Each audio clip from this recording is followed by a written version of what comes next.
ជំរាបសួរបតអ្នកស្នេហាកលាបដាល់គុណខ្មែរដូនតាទាំងអស់គ្នាថ្ងៃនេះគឺខ្ញុំមានព័ត៌មានលើកមកនិយាយពីវិភាគ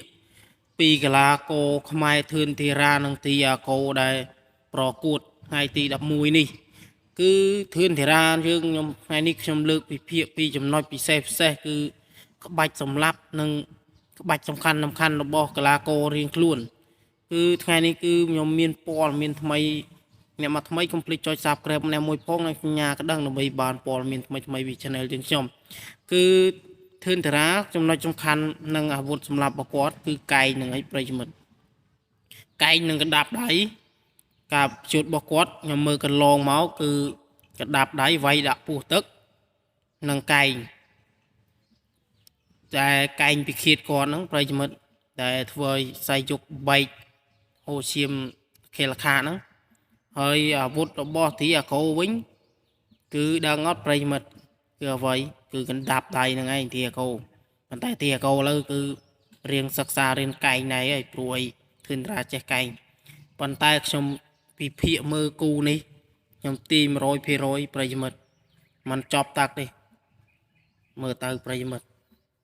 ខ្ញុំទីហ្មងថាទឹកទី2អីទេអស់ទឹកទី2ហ្មងព្រោះបើទីអាកូហ៊ានតគៀកទីនឹងបែកមកបំបែកស្លប់ធ្ងន់ដែរចាក់100%ហ្មងខ្លាទីអាកូវាយថយឯងបើវាយគៀកដូចគិតិឬក៏ជាមួយតេងហ្នឹងដល់ស្លប់បោះធឿនតារាអាចនឹងស្លប់100%ព្រោះកីឡាករ